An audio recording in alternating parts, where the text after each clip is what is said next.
my mind, my body, my soul, I give to you. Take control. I give my body a living sacrifice. Lord, take control, take control. Have you ever found yourself in life feeling a great sense of accomplishment because you seem in one area to have finally arrived? And perhaps during that moment, if we're not careful, we can begin to become pride-filled over our accomplishments and lose sight of what God has really done for us. I'm sure that's often the case when it comes to spiritual things and spiritual matters. For example, studying our Bibles. If we're not careful, we can study our Bibles so much that we begin to get the impression that we know all there is to know. And maybe in that point in time, we fail to study as much as we once did because we think there's simply nothing left there to study. But friends, that's not the case. Do you realize in the midst of your pride, in whatever situation it is, that sometimes God makes you to lie down in your pride?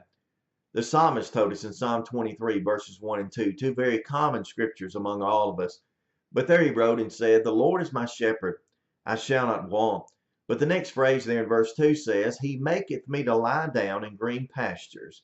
Now what's happening there is simply this, from a practical perspective at least. After a sheep eats, after they take on all they need, after they have accomplished, if you will, the task at hand, they need time to lie down. They need time literally and physically to ruminate, is what it's called, to chew the cud, to allow those things to be processed, to be broken down inside their bodies or digested. And that's sometimes what God causes us to do. When we become filled with pride and we begin to lose sight of who He is and His power and how that He played that largest role in our accomplishments in life, such as in Jesus said, "Without me you can do nothing," then oftentimes God will make us to lie down. Maybe you feel like you've arrived in one area, this or that, and maybe you're pride-filled today, and then maybe on the morrow you're lying down.